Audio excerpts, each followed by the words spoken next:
my whole claim to fame as a business leader is I came out of the Marine Corps and I joined a publicly traded company. I didn't even know what a publicly traded company was. I didn't know the difference between public and private.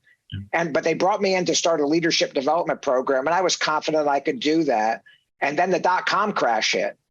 And that was bad news. We almost went out of business. We almost got delisted from the NASDAQ. The stock went from $30 to $1.55. People were jumping ship. And so they started throwing more responsibility out of me. So I left the Marine Corps in 98.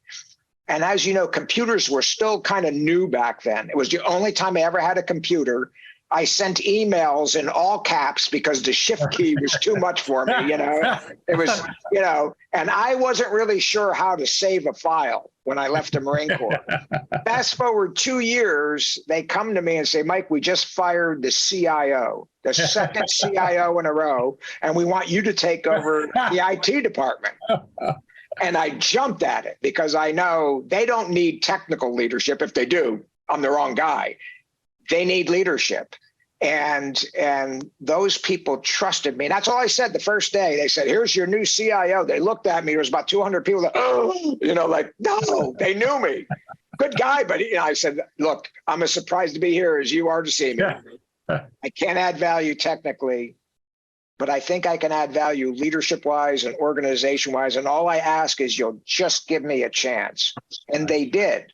So the story gets better. Fast forward another 3 years. Now I am a chief, a C-level guy, a named officer in charge of most of the back office of $1 billion company, human resources, real estate, procurement, IT, a lot of finance, you know, marketing. If it wasn't a sales function, it generally rolled up to me. And I knew nothing about any of those functions. I had no formal leadership training. I had no formal technical training, subject matter training. I knew nothing about any of the things I was in charge of.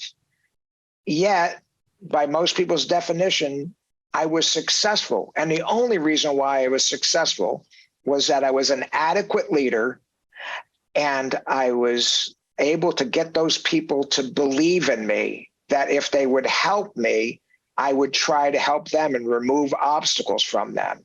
And so I realized pretty quickly that my lack of technical skills with the IT group was not only not a liability, it was a strength, because I was asking them dumb questions and frankly, getting even dumber answers in response. You know, like, okay, so software guys, you talk to the hardware guys before you buy stuff.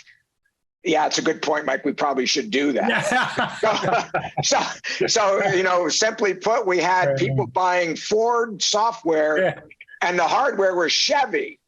And so, trust me, they didn't need technical. They just needed good common sense, you know, like, so we got a 5.56. And you're buying 7.62 ammunition. That's what was going on in most of those departments. And so it all comes like, this isn't about me.